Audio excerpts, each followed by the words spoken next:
Vamos avançar para a leitura do terceiro capítulo, segunda parte,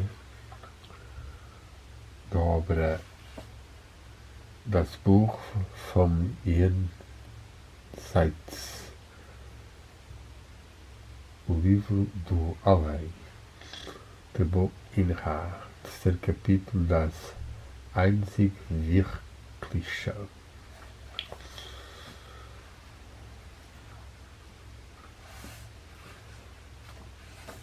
Estávamos na afirmação de que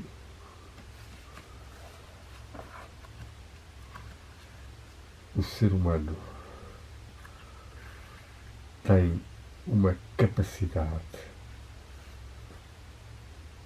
de utilizar a sua vontade limitada na Terra.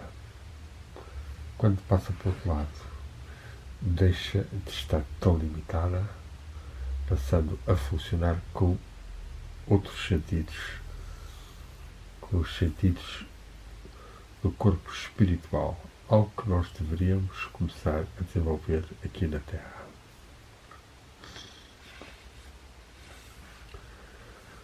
Diz-nos então Bo Inha que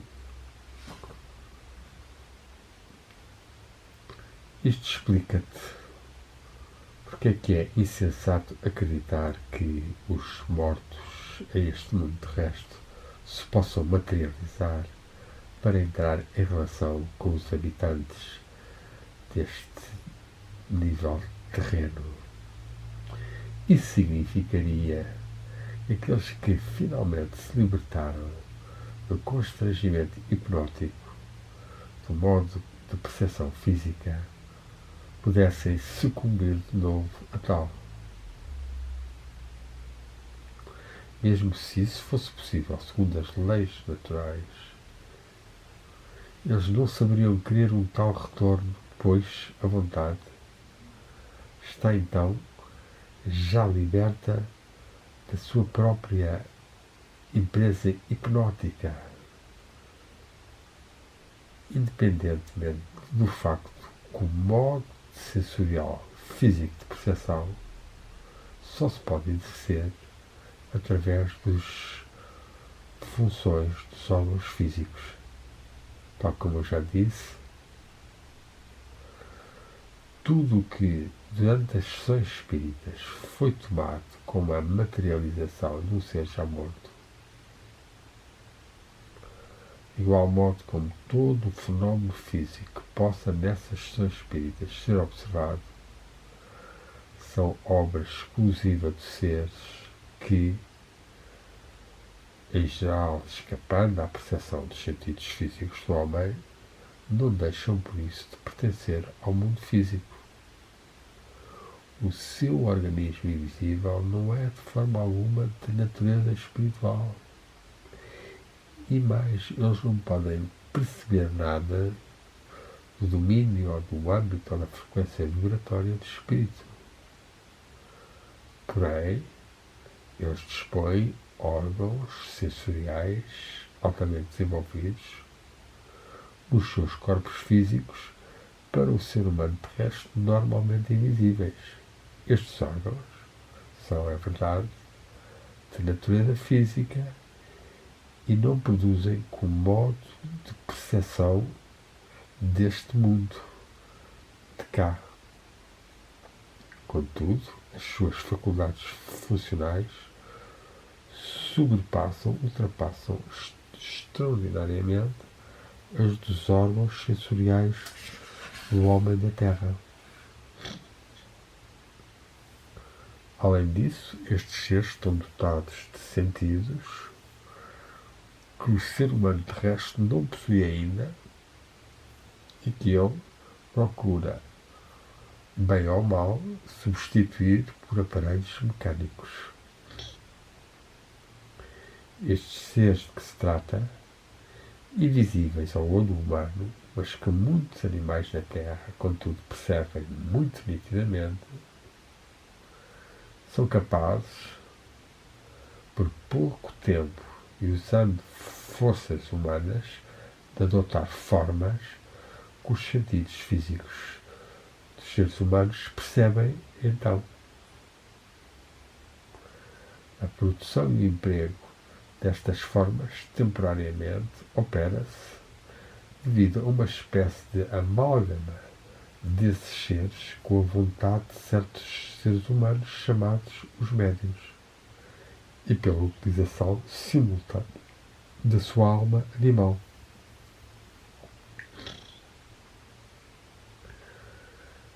Quanto a estes aspectos, os habitantes da parte do mundo físico manifestado, os seres humanos não podem perceber conscientemente, são, num certo sentido, bastante semelhantes ao ser humano, mas nunca foram anteriormente humanos e nunca se poderão tornar-se seres humanos. Trata-se mais de criaturas que estão próximas, que são tão próximas do organismo físico humano invisível, tal como o reino animal terrestre está próximo do homem físico exterior.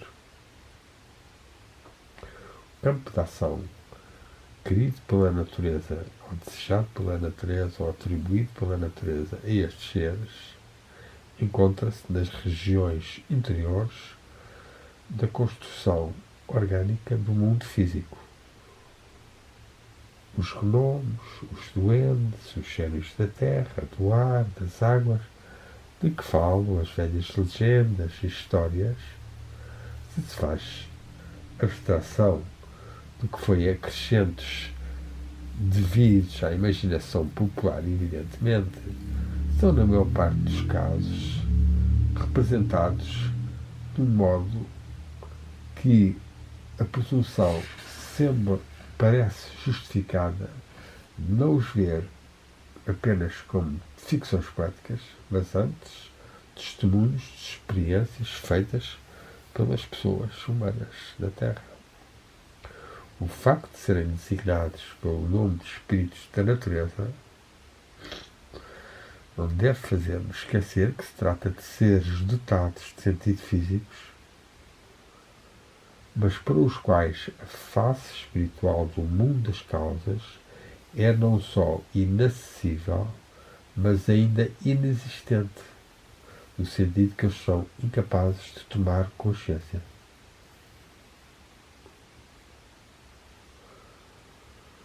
Só a ignorância destes encadeamentos naturais dos factos e das circunstâncias permite a indulgência para com os humanos que durante as sessões espíritas se supõem ou creem mesmo estar em relação com as entidades do mundo espiritual. Sem dúvida, é possível que entidades puramente espirituais e, consequentemente, também seres que desencarnaram possam, em certas circunstâncias, tornarem-se visíveis e audíveis. Só que é então pelos teus sentidos espirituais que tu os vês e os ouves, mesmo se tu imaginas estar a vê-los com os olhos físicos ou a entendê-los do teu ouvido exterior. Jamais, contudo, as verdadeiras entidades do espírito produzirão um fenómeno físico qualquer que seja.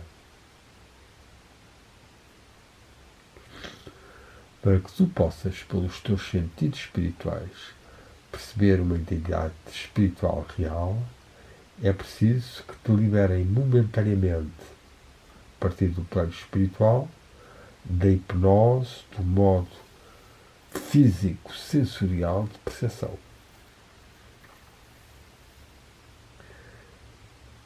Quem te rodeia, não estando influenciado, não poderá, neste caso, nem ver a forma que tu percebes, nem ouvir uma só das palavras que tu ouves, e a tua experiência, contudo, não será por isso uma alucinação nascida da tua imaginação criadora.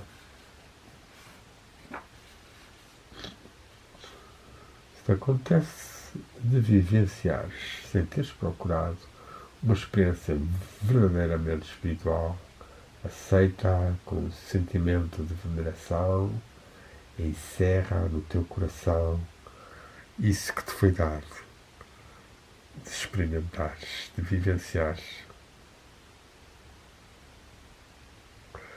Será, contudo, uma tontice da tua parte desejares viver uma tal experiência, pois é preciso dispor de aptidões críticas já muito desenvolvidas para fazer com certeza, com claridade, a distinção entre as percepções verdadeiramente devidas a funções dos sentidos espirituais e aquelas que são alucinações animadas.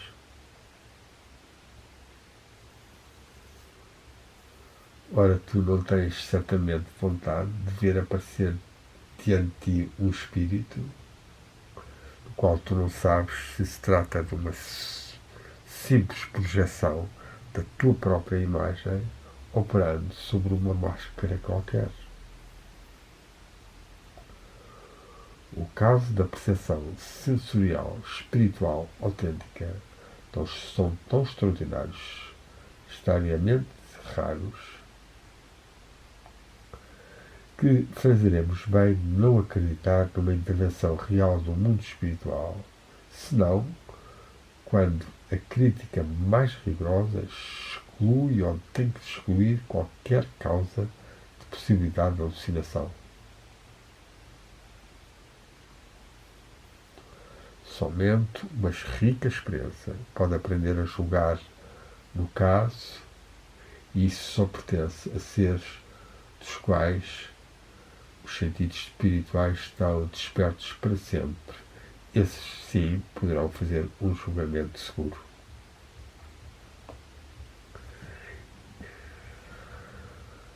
Já vemos aqui, diremos como paráfrase, como Boinra é exigente e como há tanta gente a falar de experiências espirituais, de percepções, de sentidos espirituais e que em geral são imaginações, mistificações, alucinações.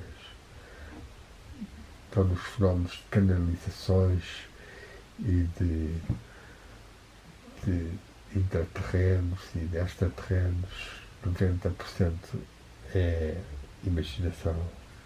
Avancemos.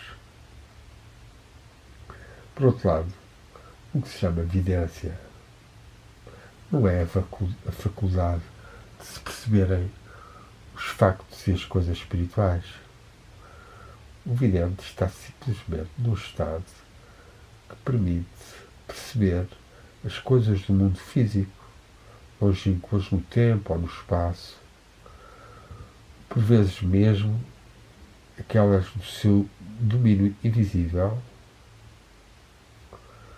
com os tais seres lemurianos, expressão de Boinra para essas entidades que não são humanas e que vivem nos planos invisíveis e que ele toma então por espíritos, diz-nos Boinra. Por muito desconcertantes que sejam as provas que pode fornecer um vidente das suas faculdades de ver à distância, no passado ou no futuro, isso não se trata jamais senão de uma percepção limitada ao mundo das manifestações perceptíveis pelos sentidos físicos. Lá onde ele queria aperceber-se de acontecimentos espirituais, ele está apenas a ver a parte invisível do mundo físico ou os produtos, os resultados da sua própria imaginação criadora. Se bem que ele, de boa vontade, tome o que vê por testemunhos objetivos do mundo espiritual. Neste caso, tais visões acusarão claramente todas as nuances particulares dos seus preconceitos, das suas crenças dominadoras ou influenciadoras da sua vida da Terra. Se ele é cristão, por exemplo, ele vai falar dos santos da Igreja, canonizados, dos evangelhos, se nasceu nas Índias e nas crenças religiosas delas, pensará que está a contemplar as divindades do brahmanismo. E se é originário do Tibete, é com as deidades do Mahayana que ele acreditará estar em comunicação. São muitas as imagens enganadoras do além que videntes espalharam por entre os credos, e elas encontram sempre novos adeptos suficientemente inocentes para concluir que qualquer visão à distância, concluir de uma visão qualquer à distância no tempo ou no espaço, no passado ou no futuro, confirmada pelos factos, permita dizer-se que o vidente possui ou se também acesso às regiões espirituais. Mas o órgão da vidência, neste caso, não é outro senão um órgão sensorial físico rudimentar que recua às épocas primitivas da humanidade sobre a Terra. Nos tempos presentes, em alguns humanos, nós encontramos casos de sobrevivência, diremos que atávica, desse órgão sensorial antigo, suficientemente desenvolvido para realizar essas funções. Toda a evidência, seja visual, auditiva ou sensitiva, assenta nessa capacidade de se fazer uso de tal órgão sensorial. O que se chama psicometria, ou seja, a evidência do tipo de um objeto, do que sentirmos ou vermos um objeto simplesmente pelo tocar, assim que numerosos jogos da arte divinatória pertencem a este mesmo domínio. Mesmo que esse modo operatório esconda o fenómeno propriamente dito, seja expressamente, seja inconscientemente.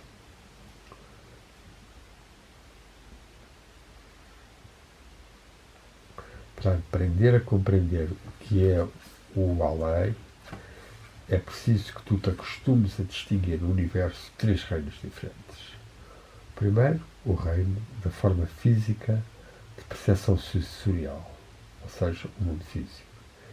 Em seguida, o mundo espiritual, ou reino do modo espiritual de percepção sensorial.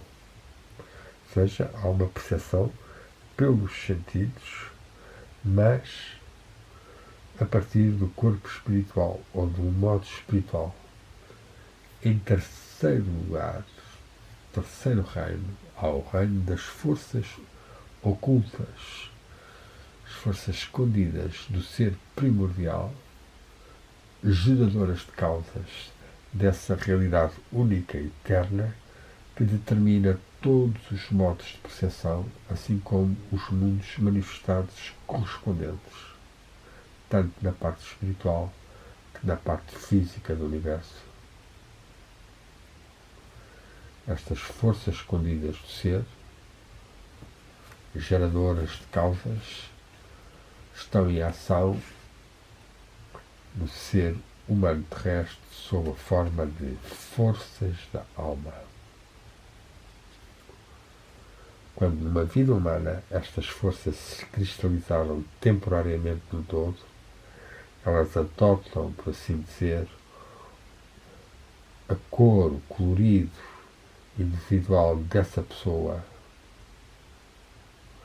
e ficam determinadas para sempre pela vontade eterna que se manifesta nessa pessoa, de tal modo que elas são obrigadas a obedecer à impulsão recebida de uma vez por todas, até que essa impulsão chegue à sua realização. Se esta realização não é atingida durante a vida terrestre do ser humano que lhe deu a impulsão, essas forças anímicas, orientadas nessa direção determinada doravante, exprimir-se-ão em vidas humanas sucessivas até que elas atinjam a sua realização na fusão com a vontade que se manifesta num ser humano e realizando a unidade com tal vontade.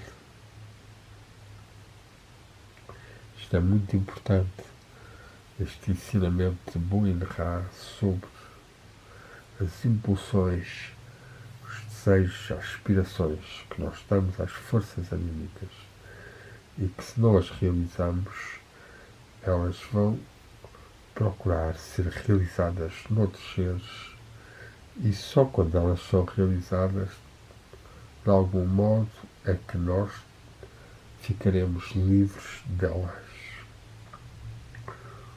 Uma falsa interpretação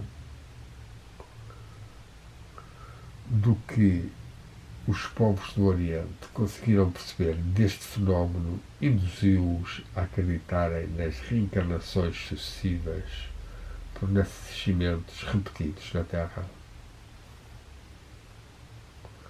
Contudo, em verdade, uma tal reencarnação, ou seja, uma repetição da queda na auto-hipnose do modo físico de percepção sensorial, só é possível para os seres humanos que, conscientemente e intencionalmente, destruíram eles próprios os seus corpos.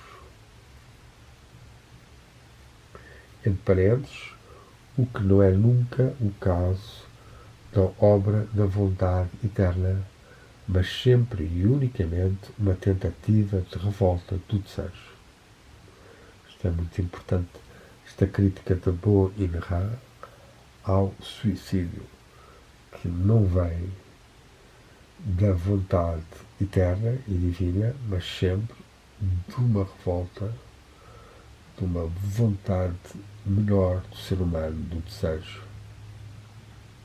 A reencarnação também é possível, para além destes suicidados, para as crianças que morreram antes que a vontade interna pudesse ter feito e satisfeito a sua impulsão que fizera para uma experiência sensorial física. Ou seja, a criança morre muito cedo e não se satisfez o seu impulso de vir à experiência sensorial física. Em último caso, nos seres humanos, os quais a impulsão a fazer esta experiência degenerou numa tal hipertrofia que mesmo a morte do corpo terrestre não consegue interromper a auto-hipnose, senão por um tempo limitado.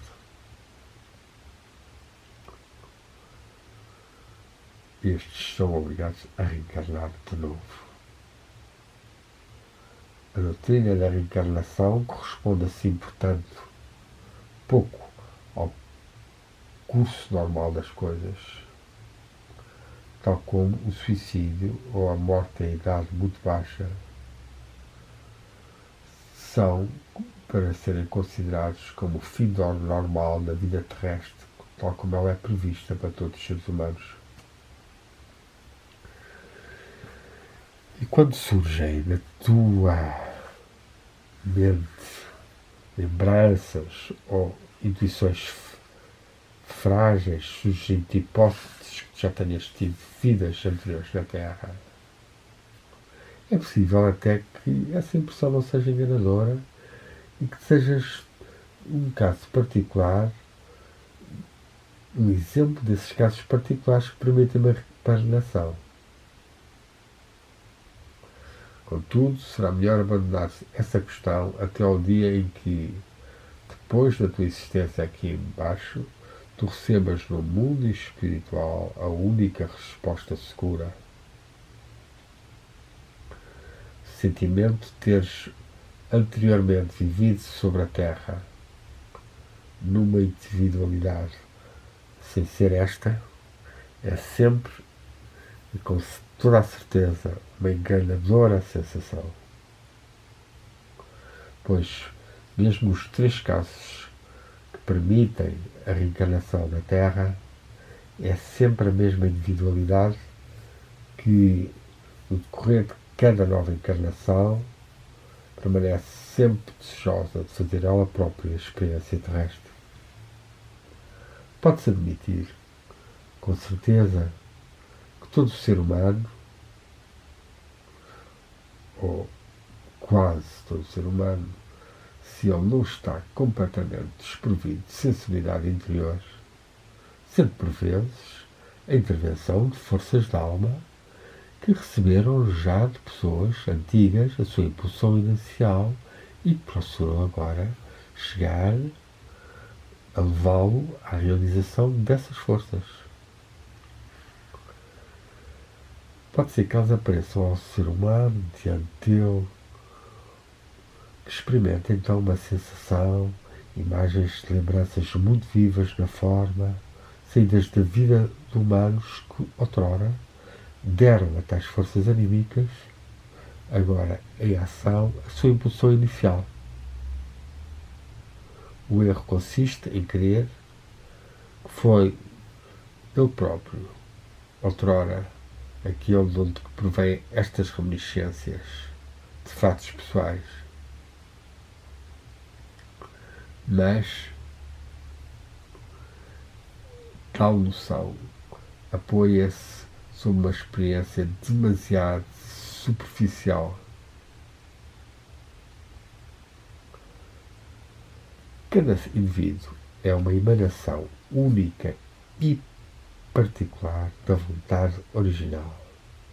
Ele saiu, ele emanou do seio do oceano informe da divindade eterna, a fim de chegar à perfeição da sua forma individual, perfeição distinta de todas as outras formas individuais emanadas como a sua da vontade primordial. Aquele que nasce sobre esta terra e que se encontra e tem daí sofrer os tormentos, os sofrimentos, as dificuldades inseparáveis da existência no corpo da besta, do animal, foi ele próprio que criou esse destino, pois ele interrompeu a sua caminhar para a perfeição da sua forma no espírito, dando preferência à existência neste mundo da percepção sensorial física. É imperativo, obrigatório, voltar mais tarde ou mais cedo ao seu ponto de partida para, de novo, tender à sua forma espiritual perfeita. Mais tarde ele reconhecerá no curso da sua vida terrestre. Esta forma de afastar a sua tristeza e desalento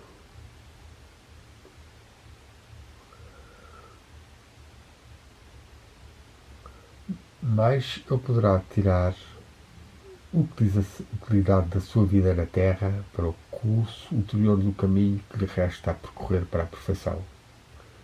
E mais fácil será sobre a Terra de afastar os obstáculos que de outro modo se poderiam tornar entraves fortes ou graves no seu caminho espiritual.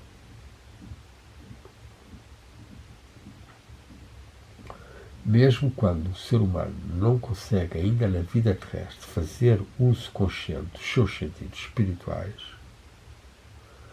ele mesmo assim já beneficia de uma vantagem substancial desde o momento em que é informado pelos seus semelhantes que já desfrutam de tal faculdade e encontra-se assim orientado sobre a estrutura real do além que o espera depois da sua morte terrestre. Tal como no mundo de percepção dos sentidos físicos, onde todas as manifestações são provocadas ou são obtidas por um só e único e mesmo modo de percepção, o mundo das formigas ou das aves difere, ainda assim, consideravelmente do teu, de igual modo que múltiplas diferenças existem entre os mundos que percebem os seres através dos sentidos espirituais. Inumeráveis são os mundos espirituais, tal como os mundos das formas manifestadas fisicamente perceptivas aos sentidos. Contudo, a vontade eterna individualizada só encontra a perfeição da forma mais alta de si própria quando o seu querer individual é capaz de subir sem que a mínima aspiração particular sobreviva ou subsista, quando ela é capaz de subir à vontade universal no seio mesmo do domínio do reino do espírito, do reino das forças primordiais ou causais do ser, eternamente ativas no mundo de luz da única realidade. Para além deste mundo, não existe nada para o espírito homem, pois este mundo supremo entre todos é infinito no tempo e no espaço, assim que nas possibilidades de realização.